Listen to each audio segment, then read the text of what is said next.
Stanford, the floor is yours. Hello everyone. Hello.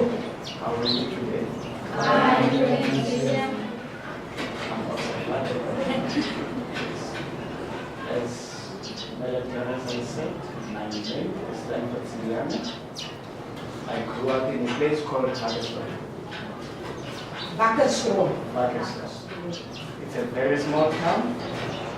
It's in the rural areas. There's no robot. Some people have electricity, some don't have. So it's a very small place, just like top line. Today, when I hear Idol telling me about you guys, and I felt the need to share my story with you. Maybe my story can change your life or can encourage you to be a better person, even more than what I am. I don't regard myself as better, but I feel like from what I was when I was born, my life has changed. I grew up in a family where my father was a farm owner. The only pay he used to get was a bag of meal. Do you guys know what a meal is? Yes. Yeah. Only 80 kg bag of meal. That's it. No money, no nothing. My mother's job was to wash, clean the house, and cook. And the only food that was there was the only pap. I'm not understand what is pap now. Middag eten, pap. Vroeg eten, pap. Altijd pap. The only thing that we used to eat with pap was milk.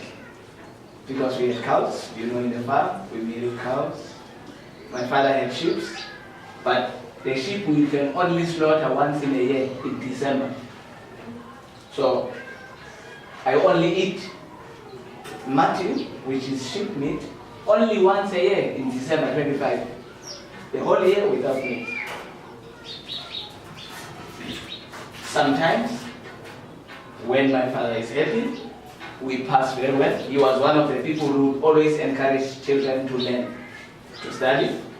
And I thank him for that because he was always pushing us to learn. Even Afrikaans, I can read it. I did it up to metric, and I passed it with a standard grade. I got a D as a second language.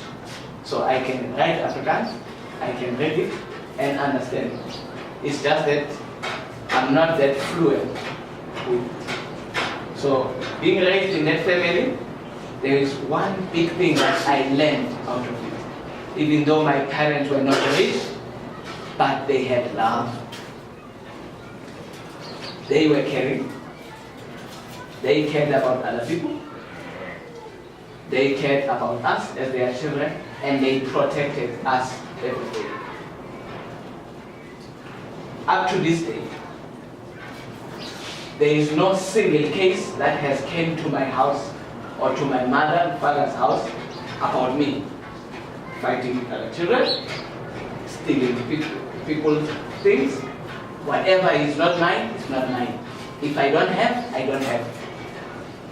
I used to go to a school where children were from rich people. Their fathers were having taxis, working in Johannesburg. They would have new things each and every day, but it never bothered me. Because my parents always told me, if you study, you do well, one day you will have the opportunity to buy yours. So there's no need to rush in life. My parents, my father was a pastor. So each and every Sunday we go to church. And in church, he always emphasized that if you are a children of God, God sends those who wait. You wait for your opportunity. It is like in school, when the teacher asks a question, you wait for the teacher to say, okay, yes. then you give the answer. You don't give the answer before you are asked, then you are rude to the person. So even to God, God saves those people who wait. Maybe today you don't have, but tomorrow you might have 2 times more than what I have.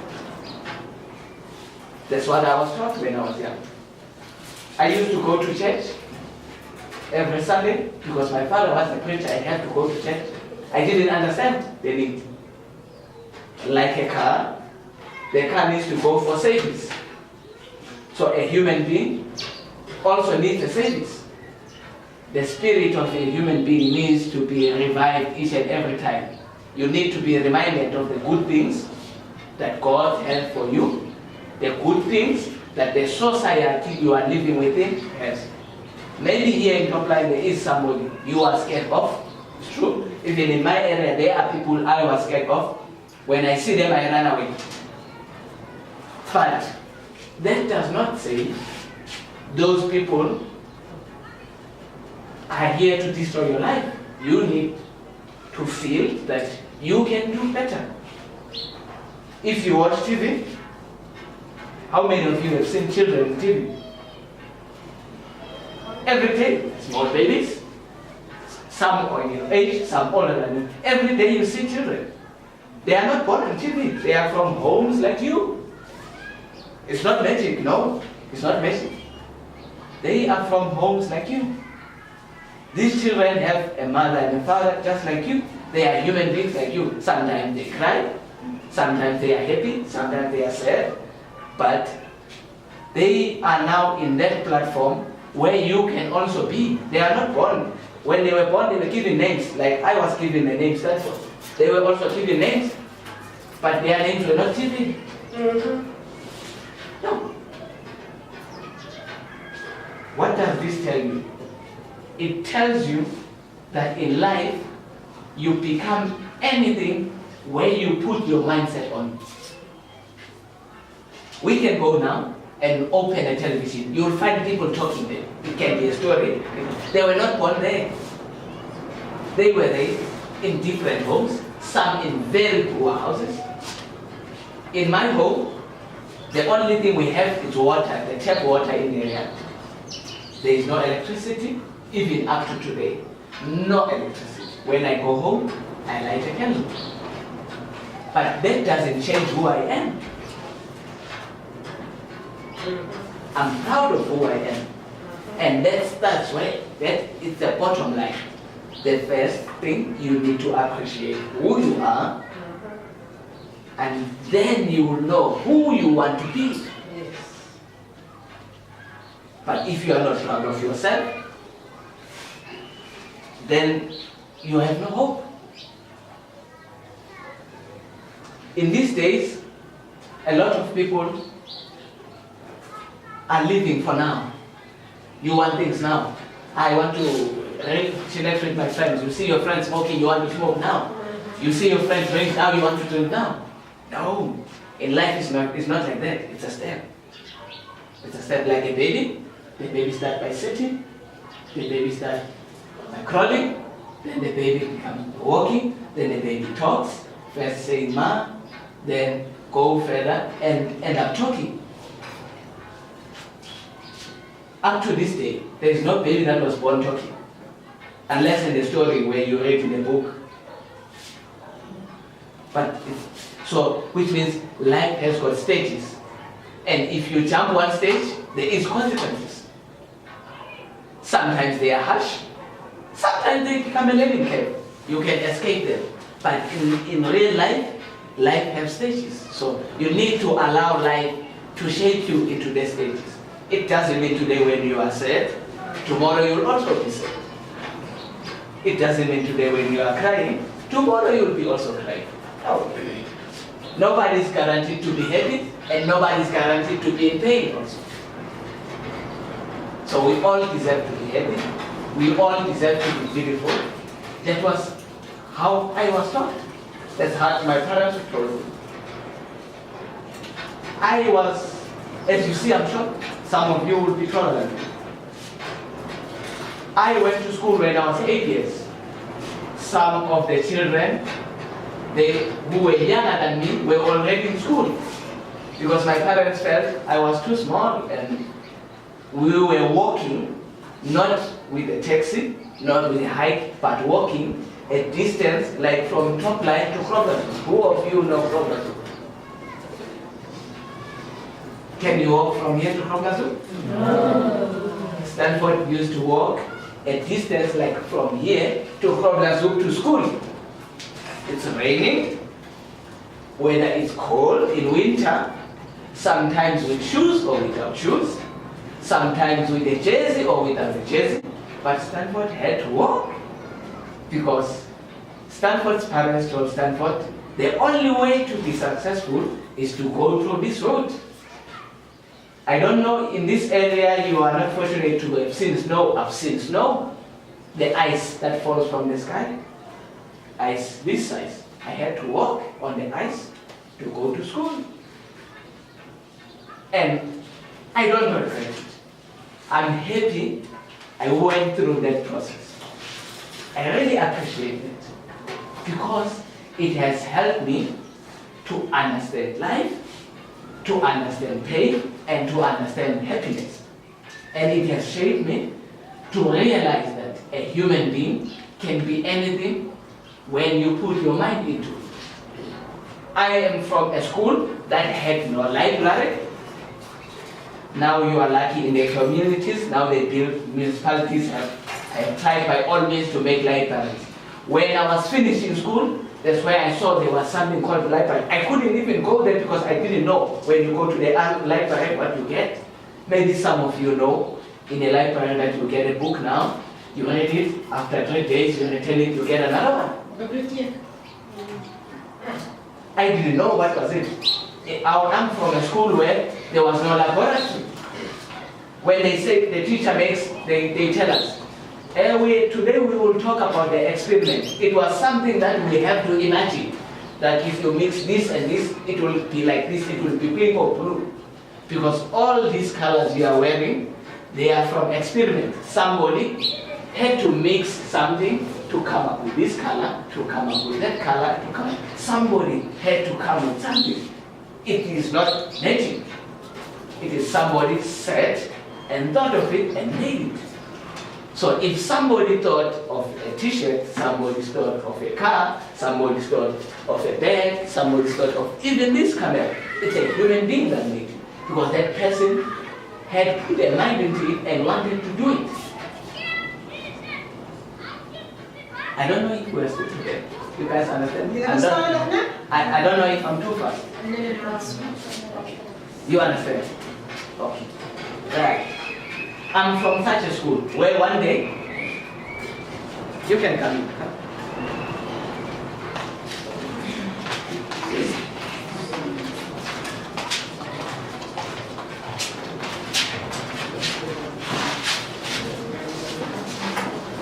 You are welcome. You are welcome. You are welcome. I am from a school where one day, one child, even me, would not have a chair, maybe for a week or a month. You study, you study. But I would not say to my parents, I'm not going back to school because there is no chair. I'm not going back to school because there is no table. Sometimes you have to sit down, right? In grade 1, there was no books. We had small boards like this. You write, then the teacher check. Then if you are right, then you wipe, you write another one. No book. But that did not discourage us. And most of the people from that school, they are doing great. We have engineers. We have managers. Anything you can think of. We even have people who have business. From a family, as I said, a family of nothing, where a father was working in a farm, only thing we have is a horse, a sheep, and a cow. My brother's got his own engineering company today. From the same school. He has clients even overseas in Germany. As I am standing in front of you, I'm working with these people. They are in international community. They are from Spain. If you don't want to go to school, how are you going to talk to these people? And if you cannot talk to them, you are not useful. So in life, you need to learn to be useful, not useless. In life, there is another term we use that we call an asset and a liability. Let me explain what this is. A teacher at school in grade 9, he said, in a business term, we have a term called liability and asset. Let me start about this one, asset. Asset is anything that adds value into your life. This is my asset. These are these shoes. They protect my steel toe. They protect my toes because they've got a steel toe. And even inside the rubber here, they steel. Even if there's something sharp, I step on it, it won't go through my feet. So these shoes are my asset. They add value into my life. The clothes you are wearing are your asset. That's why you have to wash them, take care of them. When they are dry, iron them if possible, or your parents do it, or your sister. But that's why you have to take care of them. I really don't like children who would wear clothes and one day I find it lying outside. Nobody wants to attend to it. It's your clothes, but you have it hanging outside for 2 weeks. No, it's not how life is.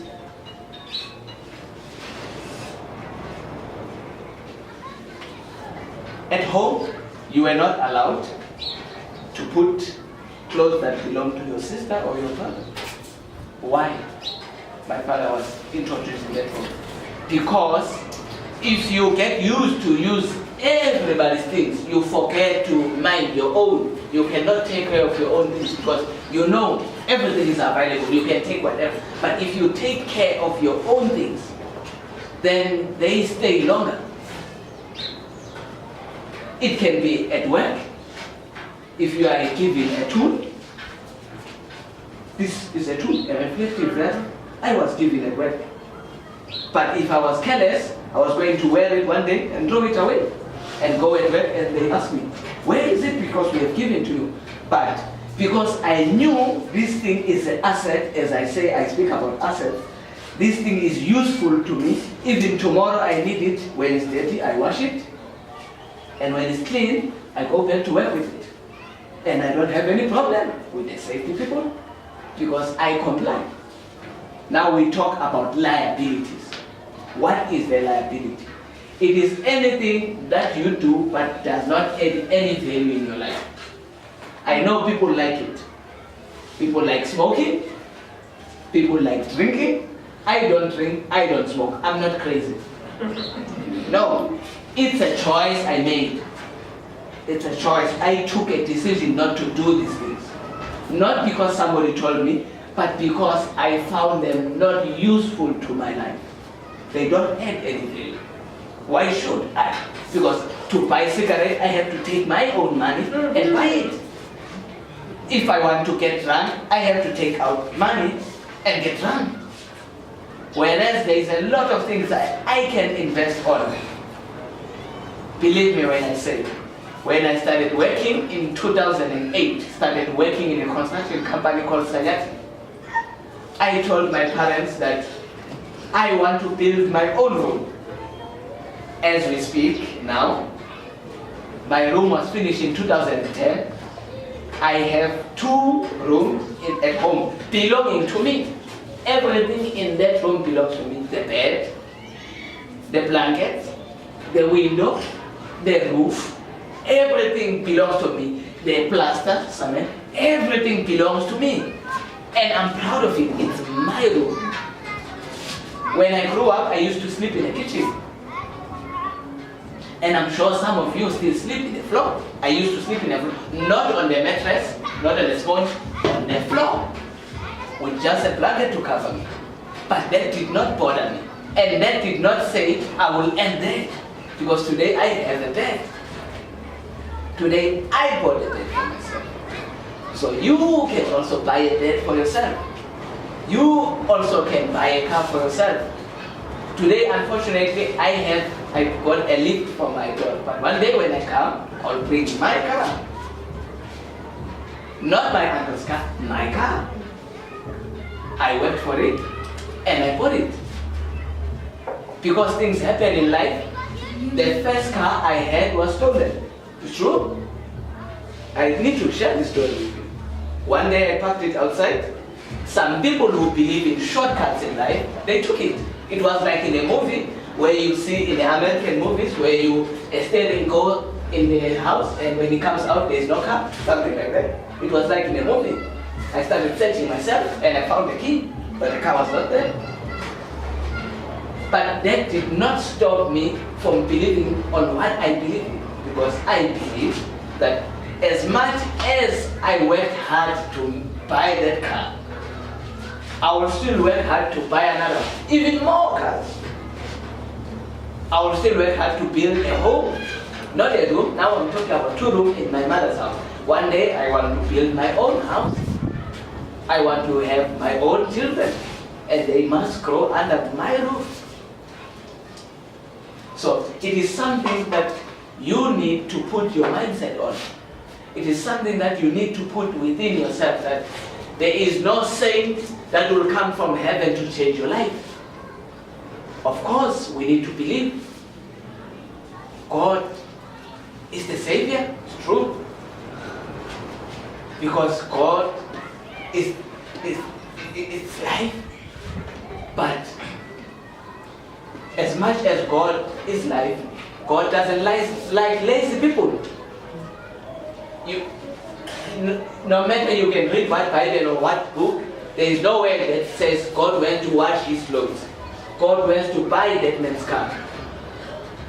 You can read in the Bible, you find that people were farming, people were fishing, and God was giving them blessings on what they are doing. So if you study, God will give you a blessing on what you are doing, then you excel. Then you do better. What is key in a human being? Something that builds a human being to be strong. You need to respect, you need to care, and you need to be proud of who you are. Those are key things. And you need to accept who you are. I am black, and I don't wish to tend to be another race. I'm proud to be black. And you should be also happy of who you are, whether you are pink, yellow, or purple. You need to be happy of it. So now today, in this house, I see managers, I see civil work supervisors like me, I see president, I see doctors, I see nurses. Because in this house, you all can become anything for as long as you put your mind into it. Today I work in a sun panel. You know what is a sun panel? This sun panel is the 3rd one I'm working on. The first 2 sun panel were in Douglas with another company. Now today I'm working on this one. Believe me when I say, today was my last day at work in this solar panel. I got another job in another solar panel, so it's the 4th one. So somebody from the farm, milking cows, playing with horses, looking after sheep, working with food at distance with sometimes no food. But this person today has food on the table. And this person today is moving from this project to that project. Not because I'm clever, it is because I put my mind onto it and I believe I can make it. So when you believe you can make it, nobody will stop you. Thank you.